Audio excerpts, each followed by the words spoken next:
droite, et le sujet des et la Torah est une lumière se trouve du côté droit car ces lumières ne se réfèrent qu'au monde à venir. C'est pourquoi il est dit, car cela s'applique à chaque jour et ce Torah. Et la règle qui s'en dégage c'est que les 5 mots lumière correspondent aux 5 séphirotes qui sont appelées lumières du côté des Z, car c'est le principe de la lumière. En vérité, la propagation de Bina et Z appelée lumière se réfère aux 207, et Tiferet est appelée lumière lorsqu'elle se propage depuis la droite, et Malkout est appelée Aura qui s'interprète comme lumière Dieu lorsqu'elle reçoit de Tiferet du côté de Z, comme nous l'avons expliqué. Tiferet est également appelée Organuse, et elle est appelée ainsi lorsqu'elle se dissimule et nous se révèle qu'à Tzadik, et c'est grâce à elle qu'il est question de lumière cachée pour les justes, et elle est cachée pour le monde à venir. C'est-à-dire Bina comme cela est connu, et les 5 mots lumière mentionnés ci-dessus sont contenus avec elle, par le secret des 50 portes se trouvant dans Bina, le monde à venir, et au-dessous d'elle il n'y a de lumière que le firmament, c'est-à-dire Yesod, et c'est le firmament situé au sommet des Hayot se trouvant dans Malkout, et à son propos,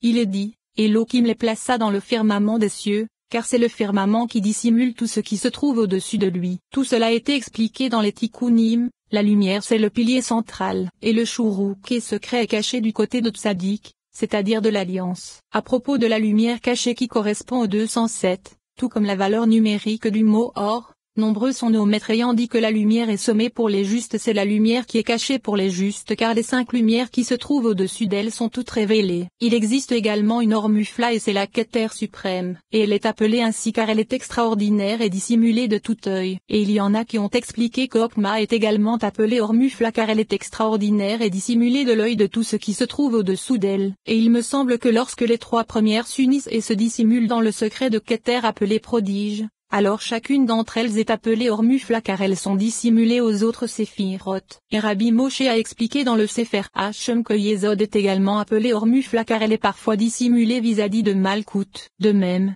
il existe une Or-Tsa, une Or-Mitnotsa et une Or-Metzutsa et Rabbi Moshe a expliqué qu'elle se réfère à Bina. Et nous avons expliqué le sujet de ces lumières dans la section sur les clartés. Et il y en a qui ont appelé Ezed Or-Laban par le secret de la blancheur de Rachamim et de Ezed. Et Gebura a été appelé Or-Adon par le secret de Din. Et Bina est appelée Or-Mitnotse, ainsi que Malkout, car elle s'oppose en jugement et en miséricorde. Et il y en a qui ont appelé Odor Maol car elle s'élève et se glorifie de majesté afin d'accomplir le jugement et pour mener les guerres. Et Nezza a été appelée Oreyaku car sa sphère est une clarté qui pénètre l'amour brûlant dans le cœur de celui qui éprouve du désir. De même, il est dit que Keter est appelée Orpenimi et Ormavi car elle est plus intérieure et cachée que la lumière des séphirotes. Et elle est brillante car elle brille et éclaire toutes les séphirotes. Et, elle est appelée Ormitalm car elle est infiniment mystérieuse.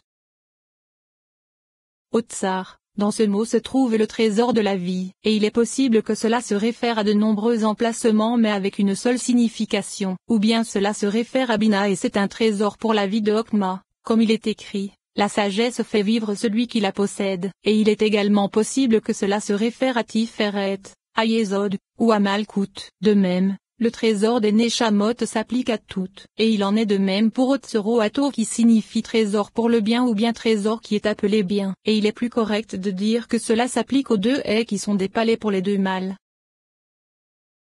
Ora, cela correspond à la route qui éclaire les nombreux mondes cachés dans Keter, et c'est à partir d'elle qu'émanent de nombreuses routes en direction de Tiferet, et c'est ainsi que cela est expliqué dans l'Ivra du Zohar sur la para à Anazo, et il existe des routes étrangères du côté de la gauche, et elles sont appelées routes sinueuses.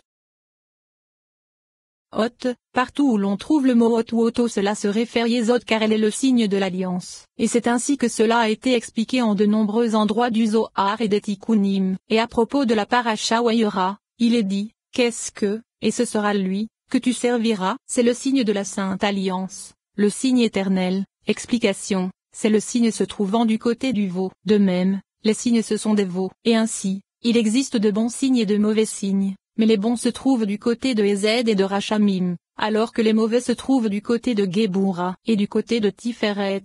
On a un long signe qui est intermédiaire, le monde de longeur, et dans le Reya Memna, il est dit, la Shekinah est appelée signe d'alliance du côté de Yesod Sadik Olam. Il est expliqué ici que le signe c'est le Yod situé au-dessus du veau, et la Shekinah est désignée par le signe Yehokma par le signe U, car les deux sont appelés Yod comme nous l'avons expliqué dans les 3e et 4e chapitres de la section sur la réalité. Et c'est pourquoi il est dit que le signe c'est le veau. Et c'est pourquoi la Shekinah se trouve du côté de Tzadik et est désignée par le signe I, car elle est le Yod, couronne sur la tête de Tzadik, c'est-à-dire du veau. Rabbi Moshe a expliqué que cela se réfère à Okma, et il a dit que la raison en est que la valeur numérique d'Az est de 8, et que c'est un Aleph situé au-dessus d'un Zéin, c'est-à-dire Bina et Yesod, et il s'agit d'un assemblage allant jusqu'à l'union et l'englobement, et cela se réfère au et du Had. De la lecture du Shema, et il est dit de lui, alors, il la vit et l'apprécia et se Torah, et il s'agit de la vision du cœur, et c'est, le roi, seul exalté depuis toujours, et dans les Tikkunim, le Rashbi, qu'il repose en paix, a expliqué qu'Az se réfère à l'association des deux noms que sont Yahvé et Adonai, c'est-à-dire Tiferet et Malkout, et qui donne Yadonai composé de 8 lettres, et c'est à cela que se réfère. Alors, tu appelleras et l'Éternel répondra. Et cela s'explique par, Az appellera lorsque l'on aura l'association à Aleph-Zéin, et immédiatement l'Éternel répondra, c'est-à-dire son tribunal. Et il s'agit de Okma, et de Bina qui est son tribunal, et les deux répondront car elle ne réside pas en bas mais au sein de l'union. Et il existe également un Az qui correspond aux deux noms Ayé et Yahvé, c'est-à-dire Bina et Okma, et leur union donne Yahuwah qui est composé de 8 lettres tout comme la valeur numérique d'Az. Azal c'est-à-dire partir, Malkout est appelée pierre itinérante car elle se déplace parfois vers le haut et parfois vers le bas, sans posséder d'emplacement fixe, et cela se réfère parfois au mal comme dans, l'eau disparaît du centre de la mer apostrophe, et cela se réfère à la disparition du Shofar. Ozen. Il a été expliqué que cela se réfère aux forces de Géboura et elles sont appelées oreilles, et c'est par elles que la prière et les cris sont reçus, tout comme l'oreille apprécie les mots, et cela a été longuement expliqué dans le Sefer Or-Yakar. Zor. Cela se réfère à Malkout qui s'unit à Tiferet au-dessus de Netza et Od lorsque l'on attache sa ceinture attachée aux reins de l'individu et ce Torah, et les reins, ce sont Netza et Od l'individu c'est Tiferet, et la ceinture c'est Malkout. Zov, le Rashbi, qu'il repose en paix, a expliqué dans le Zohar sur la paracha Mezora, l'Hysope c'est le petit veau qui nourrit la communauté d'Israël, et ceci y est expliqué, et le sens en est que Tzadik qui est Zod Olam est appelée Zov lorsqu'elle prodigue à Malkout et s'unit avec elle. C'est Tiferet car elle est un frère pour Malkout, et elle est appelée A du côté des aides, et c'est ce que le Rashbi, qu'il repose en paix, a expliqué dans les Tikkunim, là. Le veau est appelé frère, et elle est également appelée A lorsqu'elle contient les 9 séphiroth allant jusqu'à Malkout, et ainsi, A c'est Aleph pour Keter et Et pour les 8 séphiroth allant de Okma à Yesod, comme cela est expliqué dans le Reya Memna, et il est également expliqué dans les Tikkunim que c'est un frère éloigné lorsqu'elle s'échappe vers Bina et s'éloigne de Malkout. Et Ad, cela désigne Tiferet et Malkout lorsqu'elles contiennent ensemble les 10 séphiroth. Car Aleph et tout correspond à 9 séphiroth comme nous venons de l'expliquer, et le Dalet c'est la Shekinah, et le crochet du Dalet c'est Yesod qui les unit ensemble, et Ad c'est Tiferet et Malkout ensemble. Mais Tiferet sans Malkout n'est pas appelé Ehad. Ainsi, il est expliqué dans le Zohar sur la paracha Vayikra, nous avons appris. Écoute, Israël, l'Éternel est notre Dieu, l'Éternel est un. Qu'est-ce qu'un? C'est la communauté d'Israël à laquelle s'unit le Saint béni soit-il. Car Rabbi Siméon a dit. L'union du mâle et de la femelle est appelée un. L'emplacement où réside la femelle est appelé un. Quel en est le sens? C'est que le mâle sans femelle est considéré comme une moitié de corps, et la moitié n'est pas un. Et lorsque deux moitiés s'unissent ensemble, ces moitiés deviennent un seul corps. Et ceci a été expliqué dans notre commentaire du 4e chapitre de la section sur la diminution de la lune.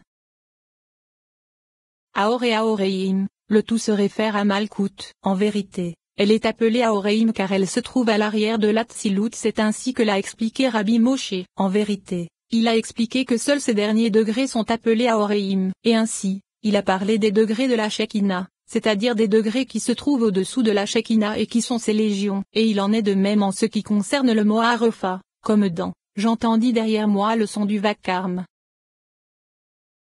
Az. Toute expression de préhension correspond au lien qui relie une branchesse à partir de quoi elle se ramifie, comme dans le cas du verset « Attrapez-nous des renards », et c'est l'attachement de ceux de la gauche au flanc du tabernacle. Aer Adevarim, il est expliqué dans le Zohar à propos de la paracha sur la ligature que cela se réfère à l'écorce et à l'accusateur. Et il est expliqué que les choses de ces malkout, et après elles c'est l'écorce et Samaël. Et c'est ainsi que cela est expliqué à propos de la paracha Veyezev.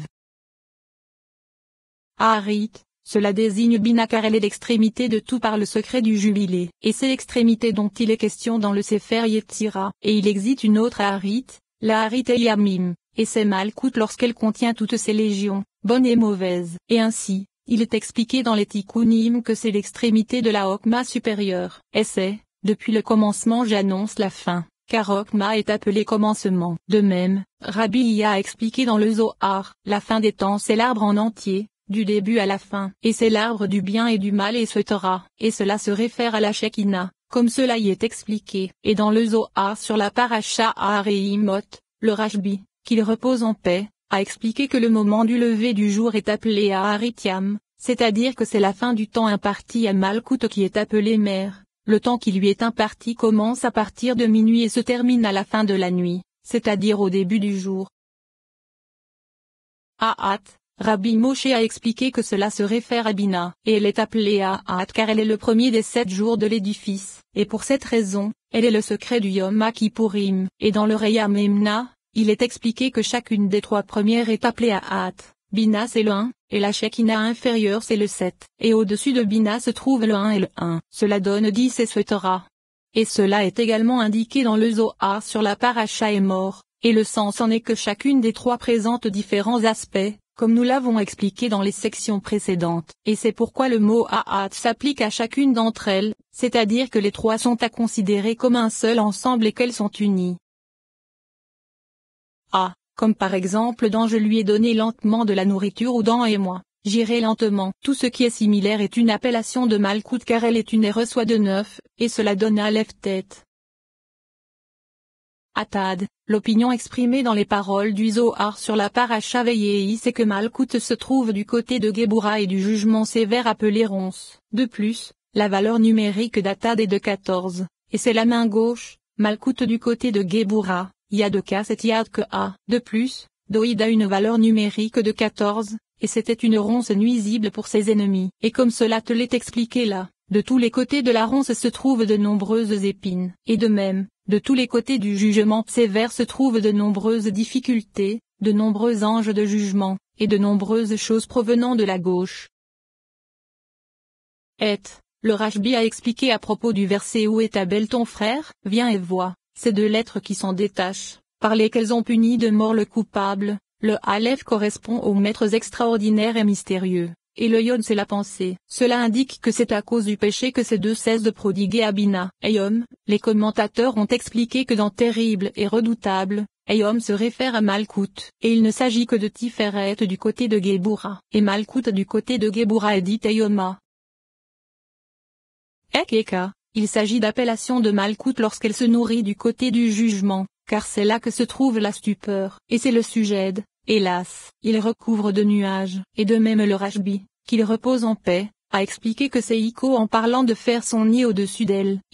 Dans le Tikkunim, il est expliqué que Bina est appelée racine de l'arbre, et c'est la racine de la lumière directe. En vérité, Malkout est la racine de la lumière réfléchie, et en voici le signe. Ilan a la valeur numérique du nom Yahvé à donner. De plus, le nom Yahvé se combine en 32 existences qui donnent au total 312 de la façon suivante. Ilan sous forme développée possède 12 lettres, Aleph Lamet Yod Vod Alet Lamed Mem Dalen Vod, et le tout donne 312. Et il n'y a pas de corps ni de force existant dans le corps à une valeur numérique de 312 afin d'indiquer ce sujet véritable. Le Rashbi a également expliqué dans la paracha Pinéa, l'arbre supérieur c'est Bina. Et l'arbre inférieur c'est Malkout, et elle est Avim, c'est Malkout, et elle est appelée Biche par le secret du renouvellement de la lune. Et les cornes élevées ce sont les cornes que Hod possède du côté du renouvellement, de la façon suivante, là et parfois, l'une des 2 est plus élevée que l'autre, de la façon suivante, 3, et c'est ainsi que le Rashbi, qu'il repose en paix,